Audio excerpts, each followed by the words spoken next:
Hello and welcome to yet another episode of Beyond the Bites, a show that decodes the trending issues of the region.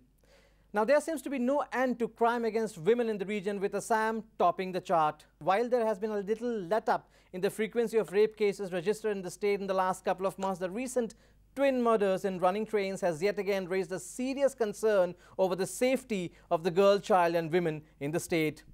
For a state which ranks high in crime against women in the country, such incidents are frequent reminders of the need to find immediate solutions to the menace. What could be that solution? Is it even practically possible to achieve that? Where to begin? How to move forward? Well, there are a lot of questions, and to discuss them and much more, I have with me a very selected group of panelists today. I have with me Mr. Brigu Talukdar, Guest Faculty Zamia. Very warm welcome, Brigu, to Beyond the Bites.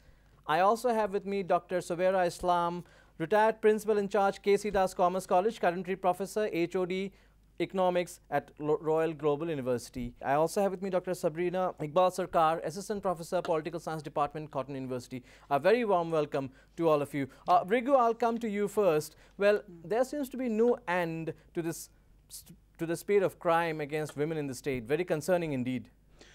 It's a concerning issue. But let us also see that there has been a history of violence against women. If we look at rural areas, especially witch hunting and everything, so there has been a continuously, you'll find that violence against women has been perpetrated. The coming of the crimes, what I can say, along with the rising of crimes or the number of crimes getting increased, also there is an issue of reporting of those crimes. Now the crimes are getting reported in a very frequent level, which is also a good thing. But at the same time, it also is an alarming thing as to how when women are going out for their field of activities, for their different day-to-day activities, their jobs, their other things they do in the society, if the crime against women is not curtailed, those basic freedoms are getting curtailed of in women. That's what I feel. Well, Dr. Islam, there is no denying to the fact that there is crime against women. It is a worrying trend, but are we getting used to it because it's too common? No, we can't get used to it. Just like it was just been mentioned that because of media or something, like we are becoming more aware of the crimes that are being committed. Perhaps it was there from earlier, but now two women consecutively, I mean one day after the other, being killed on a train, that is really, really horrendous, and it is a matter of concern. Then we hear of girls on the main road here, right in the middle of the city, being harassed just because they have gone to some place to eat or something, whatever. Now, it is a matter of concern simply because we are talking about growth, development, we are talking about women empowerment. Yeah. So if women don't earn, I mean, what will happen? So to earn, they have to go out, and this freedom of movement must be allowed. So since the media is there to make us more aware of this kind of menace, I think it's time for everybody to, really wake up and say, how can we stop it? How can we give security to women? Absolutely. Dr. Sabrina Iqbal Sarkar, do you realize that Assam is the state with one of the highest crime rates against women in the country? In fact, in 2017, it was ranked second. Yes. How alarming is that? And can we live in denial? No, we can't. Actually, I would like to slightly defer to what ma'am said, because I think there has been a kind of neo-normalization, The crime against women is a new normal of society. We are coming to accept it as something which is very frequent in the newspapers, and we don't really react to it. Or a rape has been committed. And I think, when we analyze the problem, I think the role of the state is very imperative here. And I want to actually talk about the Indian state in particular, because when you look at the role of the three organs of the government, the executive, the legislature, and the judiciary, when it comes to the executive, you will see that there are major loopholes in terms of policy formulation, and implementation is another whole issue altogether. As far as the legislature, the parliament is concerned, we have serious loopholes in terms of legislations relating to women. Because, for example, we don't have a legislation relating to marital rape. All right. And only in 2013, the Criminal Procedure Law Amendment of 2013 was initiated, which kind of brought changes in the, Indian Penal Code and the Indian Evidence Act and the Criminal Procedure Code. And also, I have to tell you that, as far as the judiciary is concerned, the judiciary of the Indian state is actually very patriarchal. And this was so until a few years back. Only, I think, in the last 3 to 4 years, I think, the Indian judiciary has taken up a proactive role and has acted legislations in favor of the women. Otherwise, the gender dimension of Indian judiciary is something we really have to ponder about. And I think these factors are largely responsible for the increasing rate of crimes against women in the entire country, not only in Assam. Brigu Talukdar, the recent incidents, the two incidents, the twin murders in the running trains in Assam, shocking, gruesome. Of course, it has been attributed to a serial killer. The police have cracked the case. But that is not the bigger question. The bigger question is that do incidents like these take us backward? Backward in the sense, there is a sense of insecurity among women now traveling alone, I'm sure, across the state. So does it again restrict the freedom of movement as far as women is concerned, these kind of incidents? And as a society, how do we react to them? So there are several aspects to it. Number one, that insecurity of travel. I'll be pulling one personal anecdote here. My sister travels a lot. She wants to roam around and everything. When I asked her that what is the most problematic thing that you find, that because mostly the journeys take at night. So the buses stop at pit stops or, the dhabas and everything. So she says that even if I don't find it conducive and I don't go down even to relieve myself. So this insecurity has always been there. Number two, on top of that, now when this incident happened, this also puts a serious question mark on railway security. Railway security it's not only in case of women, that overall railway security, there has always been a big question mark. And this has really put a bigger question mark in front of it, that what are they really doing for it? Cracking the case doesn't mean it's an end to it. So basically there had to be preventive measures. Number of questions. Yeah, what about the preventive measures? What was there not enough patrolling? Was there not enough security personnel who could have, kept track, at least, that fear. Okay, if I do something like that, it was done in a rampant manner. If there was a fear, or if there was a sense, if I do this and I get caught, at least it would have spread some preventive measures, or it should have, sense of fear or sense of not doing it would have come in the instigator's mind. But the instigators, the people who did it rampantly, and they were roaming around. In a sense, the cracking of what we are finding right now is that we don't have any proactive. They're all reactions that are happening in Assam right now, only reactions. And secondly, we are not even reacting in that way. Once the crime is done, what about a larger question? Are we really asking a larger question about women's safety, about the movements? But again, Dr. Islam, as a society, are we at all asking the larger question, or we are just happy that the case has been cracked, the accused is in police net, the law will take its own course? So are we at all asking the larger question as to why this should happen in the first place? I don't think we are not, we are not aware or conscious of what is happening, the trouble that is taking. Like in my place of work, or even among my, friends and relatives, these things are discussed because, since they were in the news, we talked about it. But as I had said earlier, the security for girls, why only girls? For anybody. How can it be that, that people can't go on a train? Somebody can't travel in today's age, can't travel on a bus or a train, or even go out if they want to have a meal somewhere. That is the main thing. Today in the newspaper I read that about 44,000 CCTV cameras are going to be installed. Okay, so that's fine, that's Guwahati. But what about the rest of the state? We know that, the crime against girls is very high in Assam compared to the rest of the country. So it's not that, just like what Brigu said, we're not proactive. We are talking about it, but we don't know where to actually, start, how to go about it. Now, main thing is I don't think maybe I should blame it entirely on the authorities, but the measures for security should have been in place, quite some time. I mean, all this has been happening for many years since we can see it on the TV now. Again, Dr. Sarkar, do you think the number of crimes, the growing number with the growing number of crimes as a society, we are becoming more and more restrictive? We tell our women, our girls, you know, not to do this, not to venture out at this time, not to travel alone to this place, that place. I mean, is that all we do? Yes, you know, society's become restrictive. You know, that statement is actually one-dimensional, because, you know, when we talk about restrictions, it only pertains to the women. You know, we are actually not taking any kind of action when it comes to the offenders. We are taking action only when it comes to the victims. We are telling the women, do not go out because you might be violated. All right. But what about doing something to stop the people who are committing these crimes? You know, as you were talking about, you know, the movement of women, the mobility of women. Here, you know, I would like to point out that, you know, there's a general idea that the public spaces are largely for the men.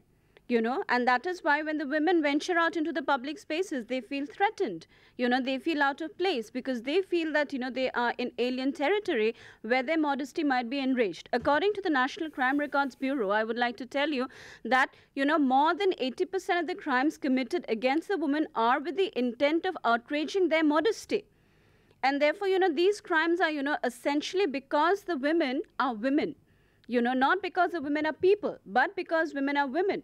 You know, so as far as the restrictions of society are concerned, I think they should concern more regarding the people who are committing these crimes than the women. You know, we have to go out to work. You know, some of us are privileged to travel in our private vehicles, but what about the, you know, people using public transport, venturing out in the public spaces at night? So the restrictions need not and should not come as far as the women are concerned, but rather the restrictions should come from the part of the authority in stopping the people who are committing these crimes. Exactly. Again, Brigu, is it the lack of a collective thought process that is also not helping the cause at the moment?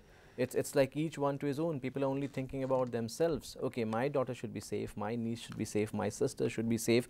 These are the measures I am taking. I'll ensure this, that, as long as I can afford. And that is very much prevalent in the society. Nothing wrong with that. But then again, it's not heading in the right direction either. So and these are very basic questions that all of us are aware of, but nobody asks at any platform. When we talk about collective thought process or something that all of us should come together and work on it, it has to be like, you know, there are, again, we cannot only approach it from one ways. Like, yeah, what Sabrina just said, na, ki we are always putting the blame on the victim. So if the mothers or the family tells the sons to, you know, behave themselves, will the son will not do that? Yeah, if it also comes from the idea of what your social responsibilities are, how to make you civic. You know, if the family instills those value, and we have a problem with our social system, it's basically patriarchal. So once these values don't come from the family or from the society as a large, laws, it will have to come from both directions: laws, enforcement, and you know, conviction. These all will come from one perspective, and another is from the society as a whole. And yes, we as a society do, you know, these are uncomfortable questions, as society calls it. If some women is getting molested or somebody is getting groped, you know, we have come across, individuals have seen in public places that happening, eve teasing. Very, very small, you know, incidents, but they are, you know, symptoms of a larger, you know, a malaise which is there. And if we don't address those questions from the very below itself, from a society as a whole, implementation of or convictions or, you know, enforcing law will not help as such. So we need to ask those uncomfortable questions. These questions need to be addressed. You know, let us not set aside these topics as something. If something has happened, you know, a girl will find it very difficult to relate it to somebody in a male person. But once it gets discussed, once we can break that ice, I think that would be a start.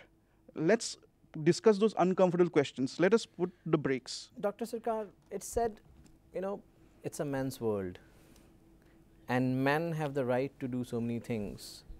There are so many things which are even acceptable. You know, you work inside a train, a compartment. If there are 5 men, 2 women sitting there, 3 of them staring at the 2 women, even that seems acceptable. Yes. when will that mentality change? And is it necessary for that mentality to change, for us to change the society? Absolutely. That is what we always talk about. I teach gender in my university, and that is something we always emphasize on.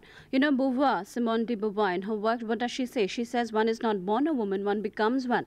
Like you said, it is absolutely normal in our society for a girl to be teased, and the response of the society, the larger society to that will be that boys will be boys. And that is what? That is the reflection of a patriarchal society. We do not hold the men or the other patriarchs, women as well, responsible for the victimizing of women, for the objectification of women in society. We call it normal. If a girl is teased on the road and if she's wearing short clothes, we will say that why did the girl wear short clothes? It was only normal. She was inviting, she was calling for it. We will not talk about the boys who did it. All right. Does a guy who goes out in shorts get teased by the girls? You have to look at it from that perspective. We are normalizing things which are not normal and then calling them normal. I would like to quote Nivedita Menon in this context. In the first page of her book, Seeing Like a Feminist, she says that, there's something called nude makeup. A lot of effort goes in to portray a face which does not look like it's been painted, all right? And that is exactly what happens in our patriarchal society. A lot of effort goes on to maintain the patriarchal, the gendered status quo, and to make it appear as if this is normal. Nothing has been gone inside, no effort has been gone inside to make it look like this, but it is like this. But in real, a lot of effort goes on to maintain the gendered status quo of society, the result of which is the crimes against women. And the neo-normalization of the same. Absolutely. The society, the mindset needs to change. On this note, we'll take a very short break. When we come back, we'll take a note of what the law enforcing agencies can do to contain such crimes. Don't go anywhere.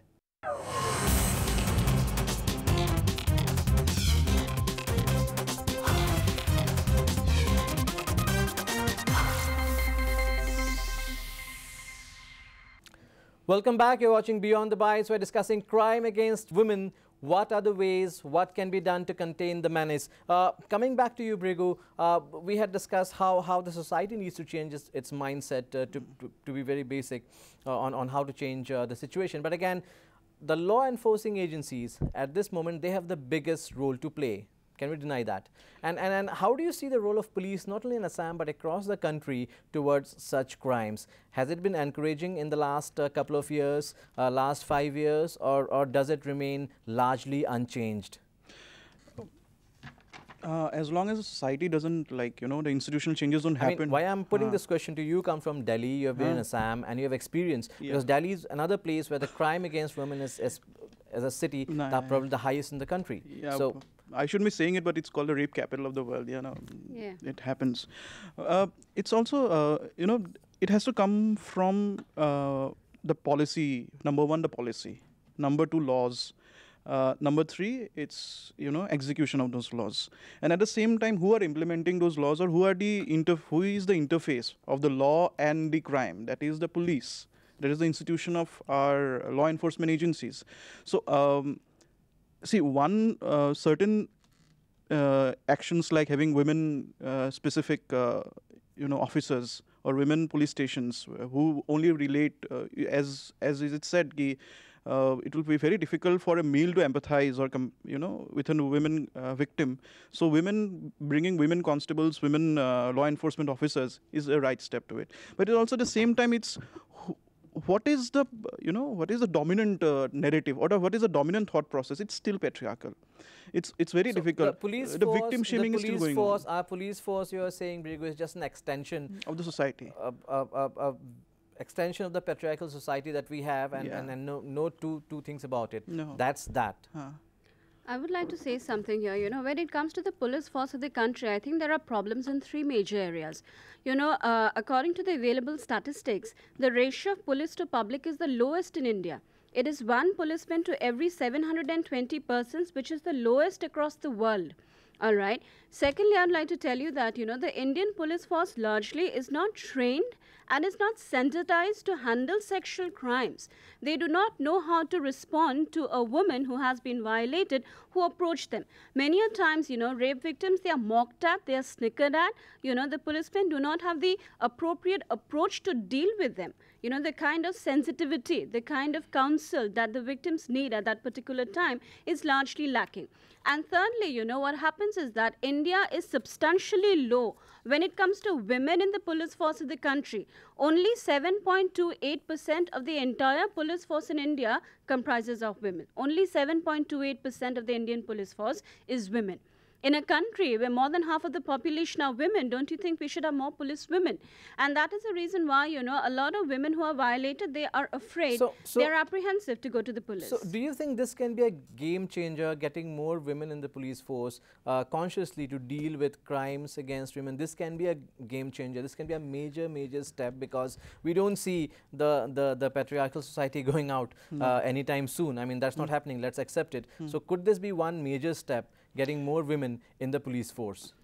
If you ask me, like, you know, about getting more women in the police force, it can help, but those women have to be trained, you know, because largely a lot of women from the rural, suburban, even from the urban areas, they nurture patriarchal mindsets. You know, they may be women, but they think like patriarchs. You know, they are an agency of patriarchy. So they have to be largely sensitized to deal with women who have been violated, to deal with a society which is struggling with women-related crimes. Then only it will help.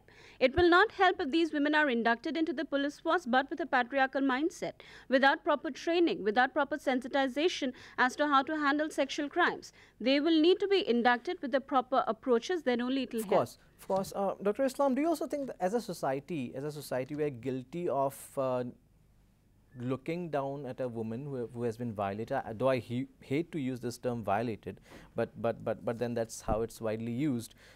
We are guilty of looking down upon someone, you know, who complains of having been raped or molested. You know, is that because the entire system gets a chance to make a mockery of such a victim? And I would also like Brigu to add to it. Actually, the thing is, I have several, several answers to this. One is like when we talk about literacy. For example, we say that, you know, we are so many people are in India are literate. Like in Assam, for example, we find that the boys or girls who are graduates or postgraduates, they don't get a job at the end of it. Now, why is that? There are many reasons. So these unemployed youth, they are frustrated, and when they see a girl who's done better, I mean, right in front of their eyes, they find that the women are doing better, whatever the reasons are, whatever the home conditions are. Now, to solve this kind of a problem, I personally feel that even, you know, campaigns for door-to-door sensitizing, so that the mothers in the rural areas or in the urban areas, especially of, you know, I mean, the underprivileged, you know, this patriarchal system we are going on talking about, because those mothers have grown up with the idea that the brothers were better than them. So now it's a time for, you know, campaigning from door to door, or in any way getting them together and, you know, helping to make the mothers, all the females to understand that this is a day and age where you cannot curb the intellect of any women. You cannot curb the movements of any women. If the opportunities are there, girls have to go out, girls have to earn, and then if they are not allowed the freedom, then, I mean, how, as a society, how can we think? So I feel that the society, which we talk about, the mothers, the fathers, the sisters, we must, or everybody must be sensitized. So as a society, Dr. Sarkar, we can't still stand our women getting successful. I mean, if we see the divide, rural and urban, probably in rural areas it could be more prevalent. But do you see around you that as a society we still want our sons to be more successful than our daughters? We don't really mind if our daughters are not doing too well, but we are more bothered about our sons, and that is one the thought process that has to change. But it is widely prevalent in urban areas also. Do you see that? You know, I think I would like to respond to this question in two parts. Firstly, I would like to say that patriarchy or gendering of society is a reality which exists in both rural and urban societies, all right? The situation might change from rural to urban, but this fact is transplanted from the rural to the urban as it is. All right, patriarchal divisions and gendered ideas do persist in the family, maybe explicitly or implicitly. All right. But yes, I would not say that we care more about our sons than our daughters because, you know, I come from a family with both sons and daughters and my father never differentiated. In fact, we daughters got more, you know, we got better treatment than our brothers because we were girls, you know. So I think that would be a generic statement that we care more about our sons than our daughters. That may not explicitly be the case, all right, especially as far as educated parents are concerned. But yes, largely the mentality does persist, you know, among some sections of the society who are not as educated, all right, or who have not have as much exposure that, you know, the girls are better off married and the sons are better off educated because ultimately the sons, quote unquote, will look after them. This is a very, very cliched mindset, but I'm sorry to say that this does exist. You know, and that is why in some families you will see that, you know, that sons are more cared for than daughters. I have a very small incident which comes to my mind at this point. You know, when I was in school, a friend of mine, she came to me and asked, you know, that why are our families so conservative when it comes to our daughters? This is what she asked me. And I was very taken aback by this kind of a question because I said, I never have experienced that. So I don't know how to respond to that. So I won't say that this is the reality which is true for every section of the society, but yes, maybe 1/3 of the society does kind of harbor on this truth. But again, Bhrigu Talukdar, Dr. Islam here made a very, very good point that many of the unemployed or underemployed or somebody who is not doing too well, they go with vengeance when it comes with women. Probably they cannot stand the success these women have achieved. I'll give you a very simple example. We have had innumerable cases of public transport cab drivers abusing women, trying to molest them, trying to get the upper hand. I won't name the companies here. They are not here to defend themselves, so let's not name them here. But we have had such cases where these people go with vengeance because the women, probably they couldn't stand women, you know, rising up to them or taking them on. Especially in case of Bangalore. Absolutely. We had and murders. Not Bangalore, even in Assam. We have had cases in Assam. And murders were happening in Bangalore.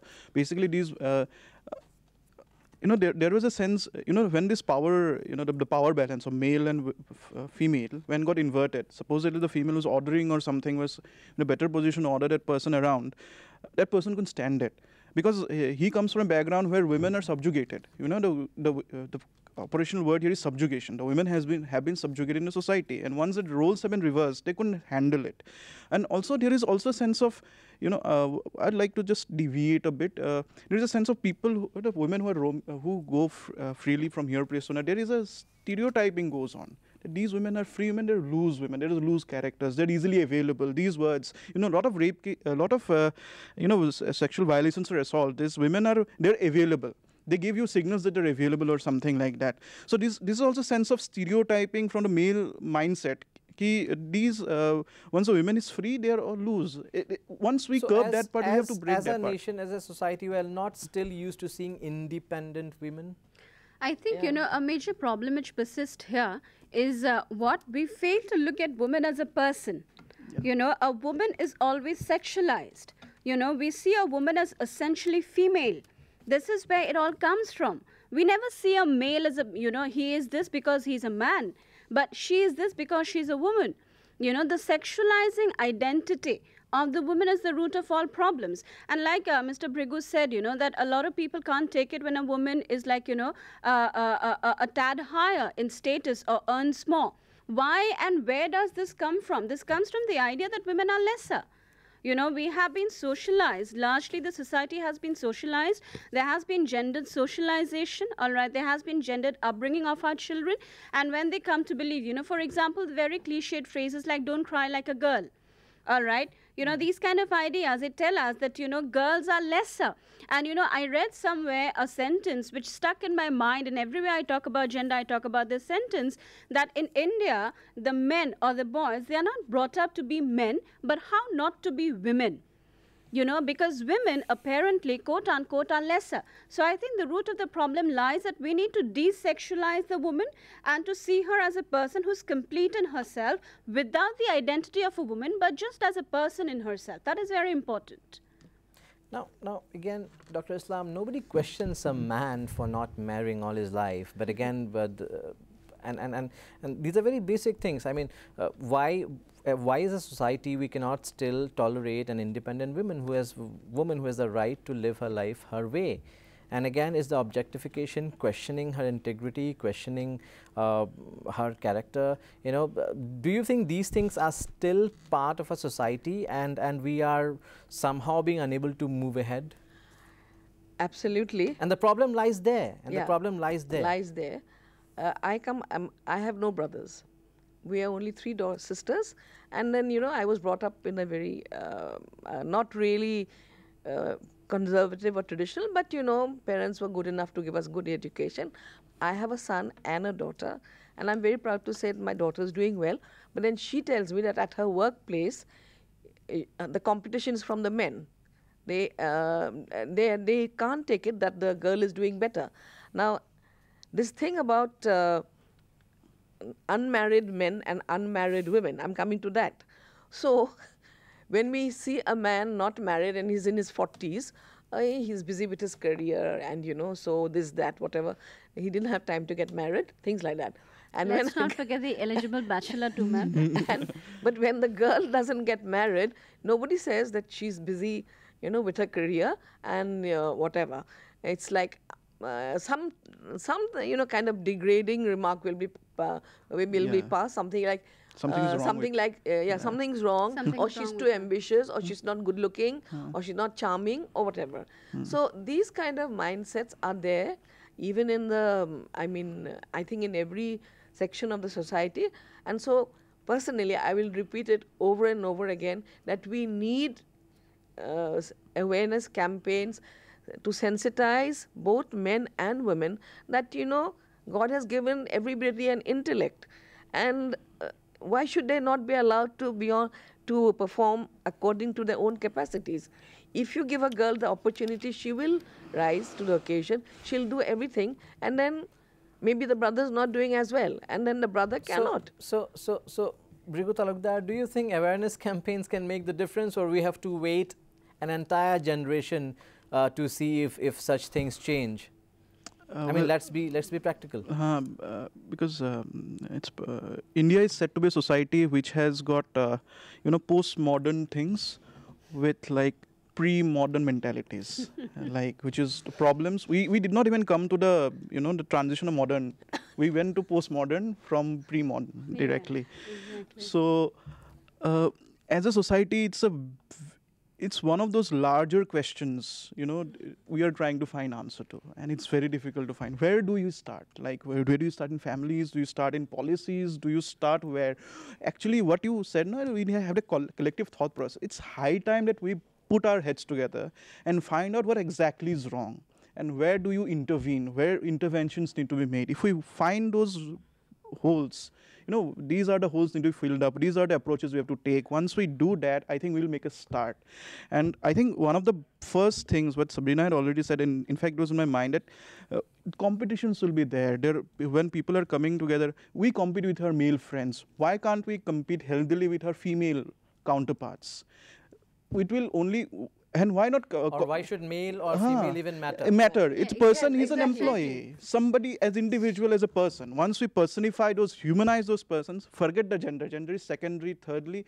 You know, when we are born, we don't know whether a boy or a girl. It's put into them. You are a boy, you are a girl. If we can stop the difference there itself, I think a start has been made.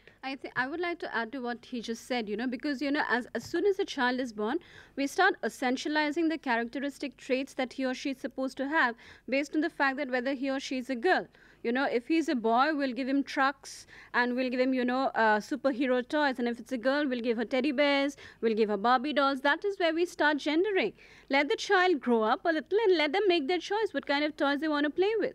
All right, because this essentialism that a girl is supposed to be like this, with a characteristic submissive set of traits, and a man is supposed to be masculine with a rough and tough set of traits, is what leads to the ideas that a man is okay at 40, but a woman is an old woman at 40.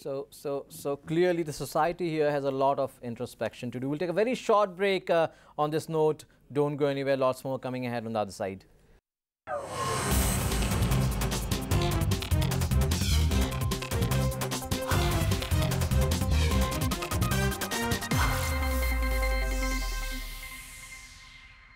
Welcome back. You're watching Beyond the Bites. We're discussing crime against women, how to contain the menace. Now, Dr. Iqbal, before going to the break, we discussed how the society has to probably change its mindset. But then, again, with society, it's a long process. We cannot change things overnight. Let's accept this. So we have to make a beginning somewhere. Institutes, probably organizations, have to start working at some level or the other. Families, of course, have a bigger role to play. But then again, as organizations, as institutes, should not we start immediately? Of course, a lot of them already doing it, but with that much more zeal to try and create a difference. And it starts from schools, colleges, universities. What can be done? I think, it starts from primary groups. So it'll start with the family, then it'll go on to primary institutions. And we should realize that it's a crisis that we need to address. Absolutely. Not just for the sake of. It's a major crisis. Yeah. It's a major crisis. So I think, we should start from ungendering. The process, I would like to call it ungendering. When we are bringing up our children at home, we should not bring them up with particular gendered orientations, that they are supposed to be like this or they are supposed to be like that because they're a girl or a boy, and they're not supposed to cry because they're a boy, because girls cry, things like that. And at school level, there should be sensitization from a very, very low, age, from very early classes. Do you think ungendering is a good idea? Absolutely. Do you think ungendering is a good idea? Ungendering, and I would just like to clarify, what do I mean by ungendering? By ungendering, we mean that, we are not supposed to distinguish on the basis of gender, and we are not supposed to assign a particular set of characteristic traits to men and women. And that is why, the root of the cause, where the differences of how men are supposed to act and how women are supposed to act will change. And I would like to add, Navarun, that we should actually stop using the words like women's issues. Because so what happens, when we start saying that this is a women's issue, the men automatically are seen to withdraw because they think, oh, this is a women's issue, I have nothing to do with it. But they are a very imperative part of women's issues because they are the ones who can actually sensitize the men around them. So the good men need to be more proactive when it comes to sensitizing the society. Absolutely. Men definitely have a bigger role to play here. But again, coming to you, Dr. Islam, do you think, quote unquote, ungendering can be a game changer going ahead? I'm not really very sure about the concept of ungendering. I mean, I think I can perceive what Sabrina has just said. Basically, you don't, treat them equal from their childhood. But nature has made men and women. But as the person grows up, I mean, as the person develops, his intellect develops, the person develops, he or she will, be exhibiting traits which will make the parents understand that, they're good for this, they're good for that. And I think that kind of freedom should start from home, that I want to be a housewife only. No, I want to be a pilot. Or the boy says, no, I'd rather do this or that. So that kind of freedom and, no distinction like you're a boy, you've got to become a doctor and earn. You're a girl, you've got to marry and, bring up. I mean, that is the thing. Those kind of, societal norms should be slowly kind of removed.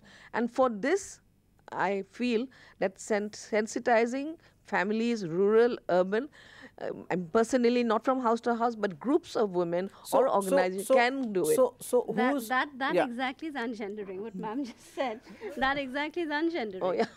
No, what I meant. Who's gonna execute this gigantic task? No, but there are organizations like, for example, we have a group called Matri who's going. Do we have enough of them? No, we don't have enough of them. No. So it doesn't need to be only Matri. Maybe there can be another one called Pitri. Maybe a father's group.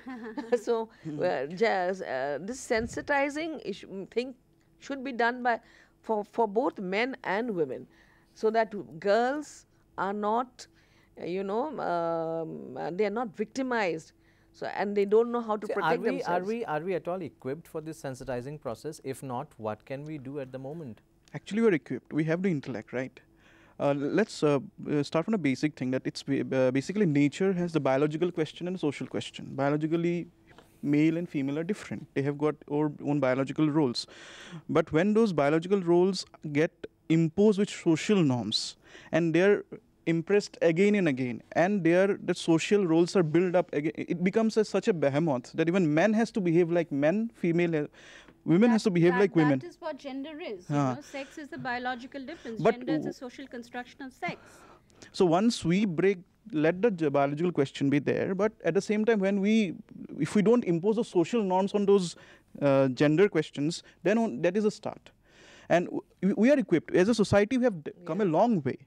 It's that we need to accelerate this process. We need to do what we call, this interventions in different levels, whether it's school, from very basic, when schools, colleges, institutions, workplaces, even workplace violations is a very big problem, and they're unreported because, you lose your job.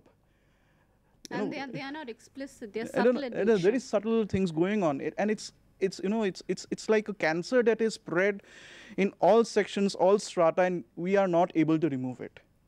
Do you think in cities especially, the kind of migration that is happening from the rural areas, from other states, from one geographical area to the other, that also plays a major role as far as crime against women are concerned? Our city has a particular character. When a lot of migration happens, a lot of migrants are coming in, that character gets distorted. These might be controversial statements, but again, isn't that a reality that adds to the crime rate?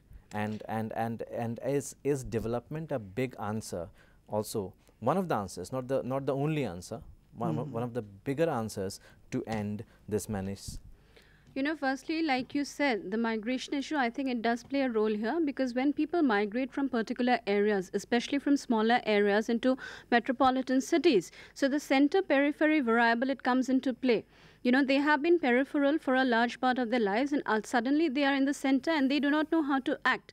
They are uncomfortable in adjusting. And a lot of times, I think the things they do, the activities they pursue, which might also be molesting and, violating women, that might be a response to their process of accommodation in a city. So I think, yes, the migration issue, though it is a very controversial statement to make, but yes, I think that does play a role. There was an article by Patricia Mokim in the Assam Tribune, I think, a couple of years back, which addressed exactly this kind of an issue. For example, what happened in the Nirbhaya case, the lot of people, the people who are involved in that particular case were people from the periphery. They were working as bus drivers, as fruit vendors and things like that. So I think that issue definitely plays a role here, the center periphery thing.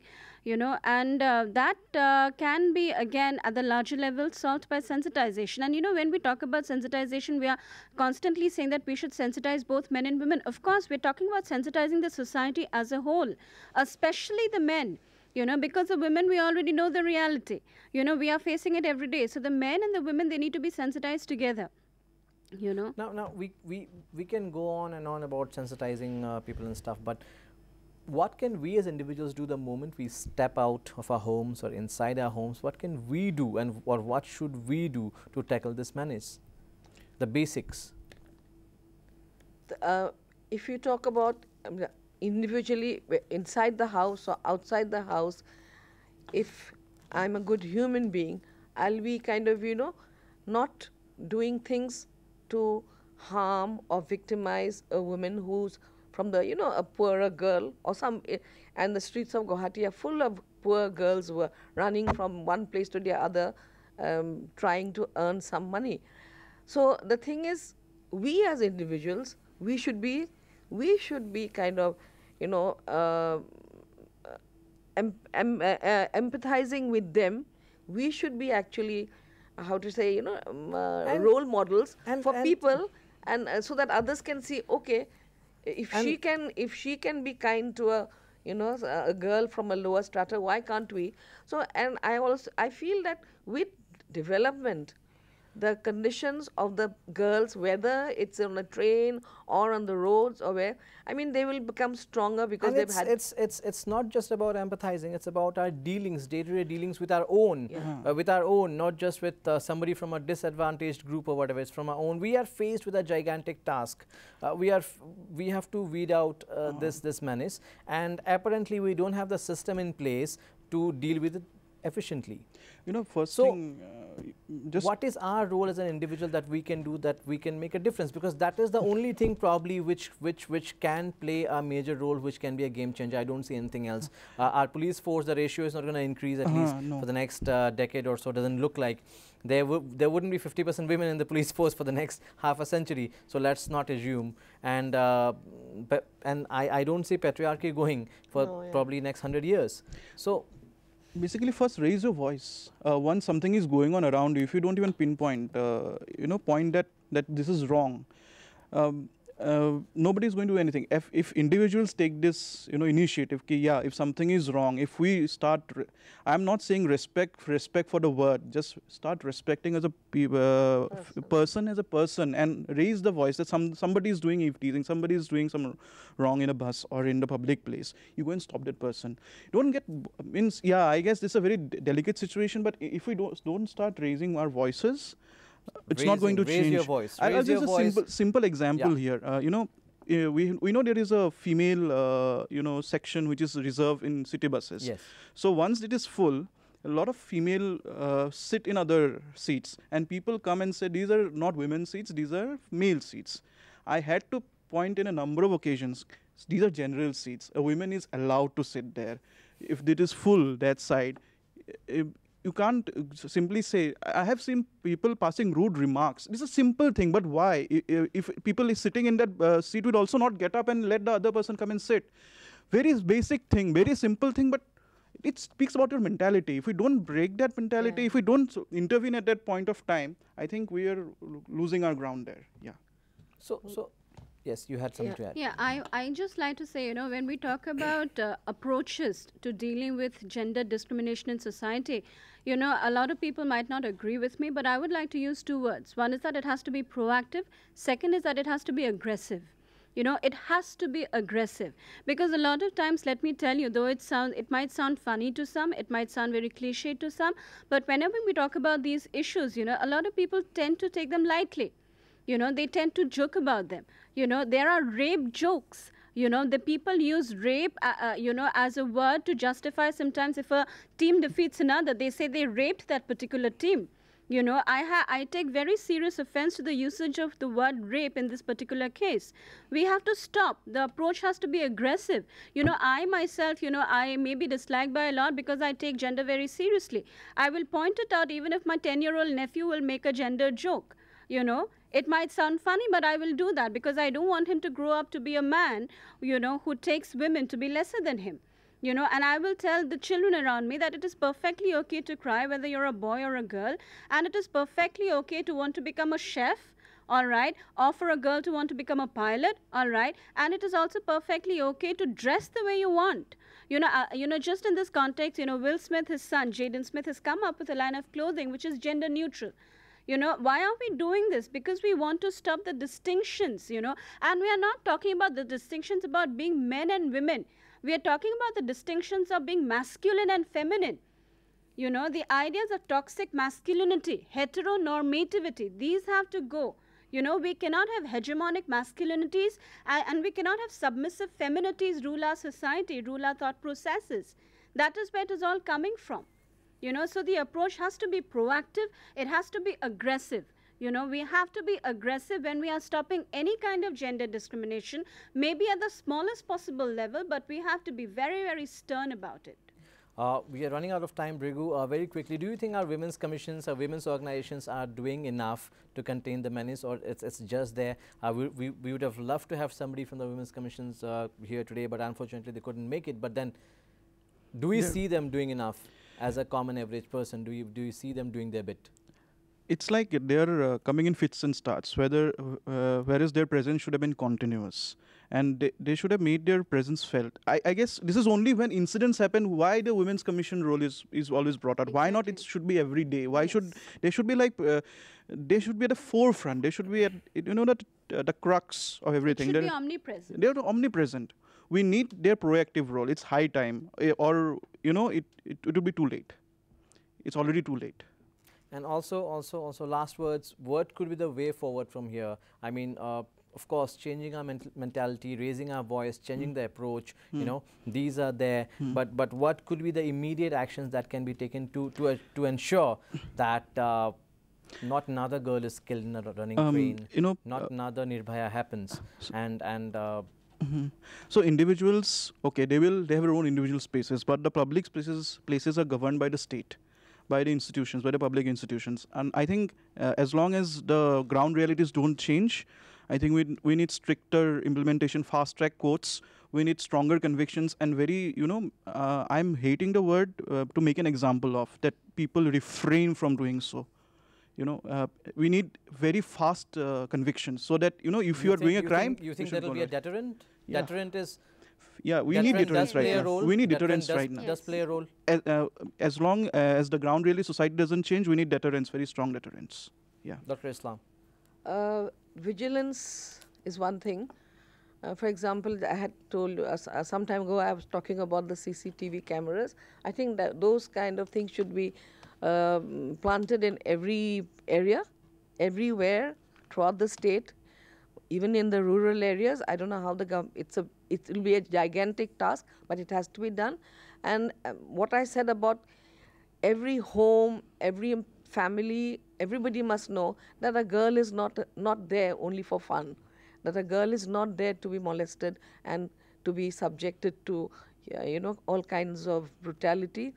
And it's only now maybe girls are beginning to open up. For a long time, they were keeping quiet simply because it was a shame for the family. Nobody wanted to open up, whether it's in the rural or in the urban areas. I feel this sensitizing about girls are, equal. Girls are equal. That should be, a very important, it's imperative. Is the key here. It's an imperative. Dr. Iqbal, very quickly.